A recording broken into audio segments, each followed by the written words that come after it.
Well, Polly, Camel Racing Robot 2.0 is ready. Now, this is the centre, this is the brains of the operation. Yep. I can view everything that's going on here from the camel's perspective. I can hear everything. Yeah. But, and this is where it gets super sexy, coming out on an HDMI cable is all the audio and video, and I'm feeding it into this head-mounted personal viewer.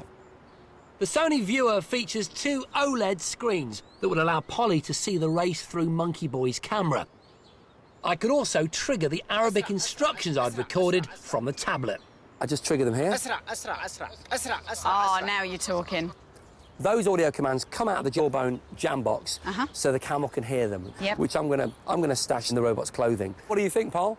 Jace, if this works, we could be about to take robot camel racing to the next level. That's the idea. Let's get to the track. We headed off full of confidence that Monkey Boy would transform camel racing in the way the Abu Dhabi royal family has transformed Manchester City. The Watford Camel Racing Track is Abu Dhabi's biggest camel racing track, and it is vast. This place is huge. You drive in and you could just be driving for a good 8-9 kilometres just to go and find your camel. It was ridiculous.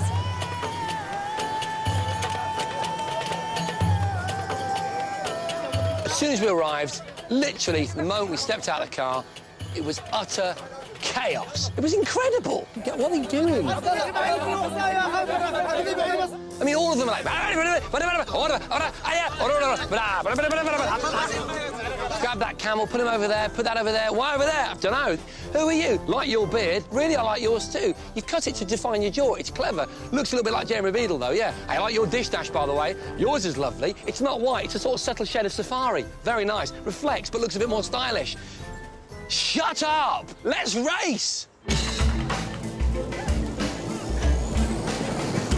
Camel racing is a massive part of the heritage and tradition in this part of the world. Nowadays, to make the whole thing safer, human jockeys have been replaced by robot jockeys controlled from cars driving alongside the track. But it's very, very expensive to do it. I mean, a camel can cost as much as a Ferrari.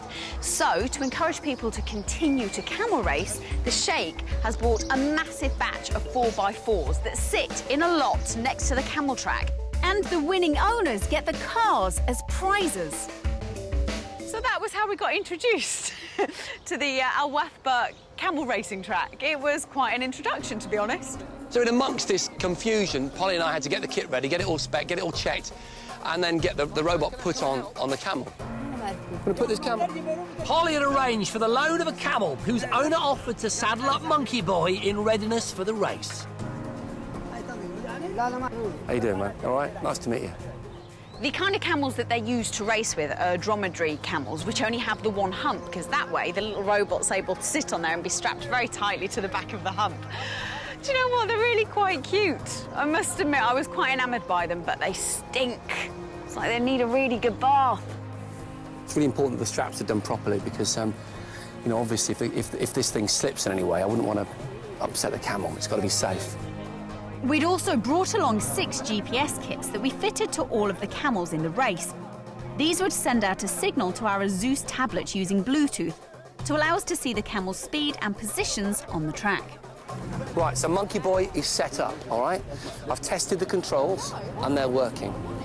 Our encouragement mechanism, I don't like to use the word whip, it just feels a bit unfair, is dialed right down because I'm hoping that this camel has got what it takes.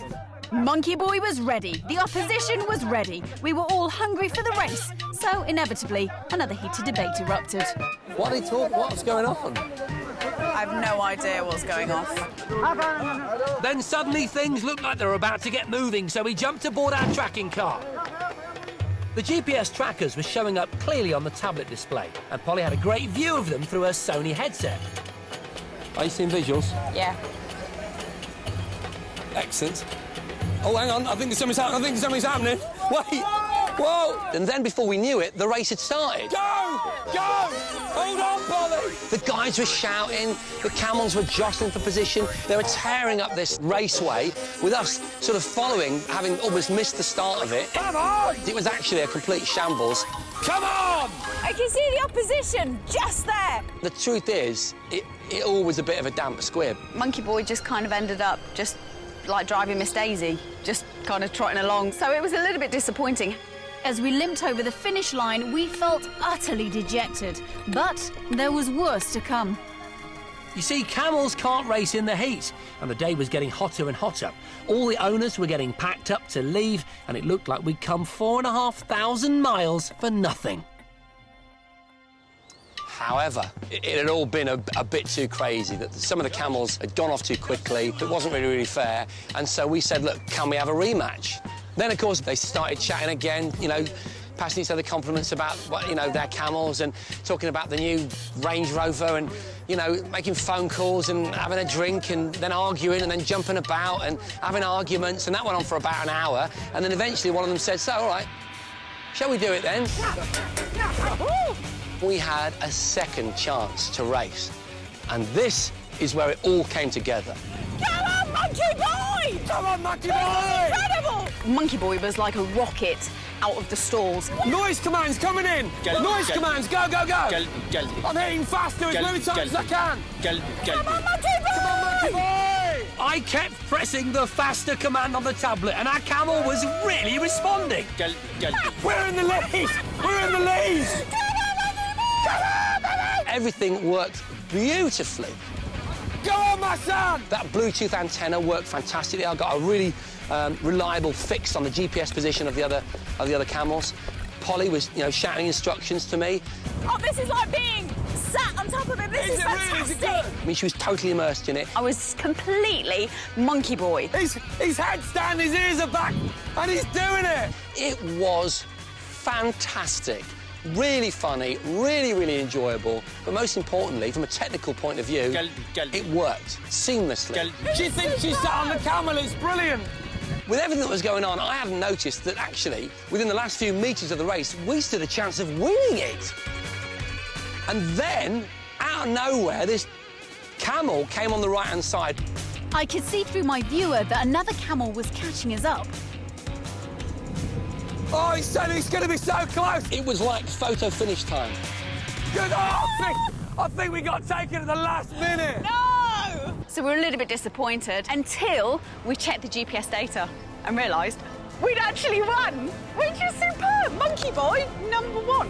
So our Arabian Gadget Show tour had ended on a complete high, as Jason, I and Monkey Boy had shown that our tech had proven triumphant. It actually worked! It worked! What a Monkey Boy! Because, of course, they don't do camel racing in Dubai, do they? No. But Abu Dhabi do.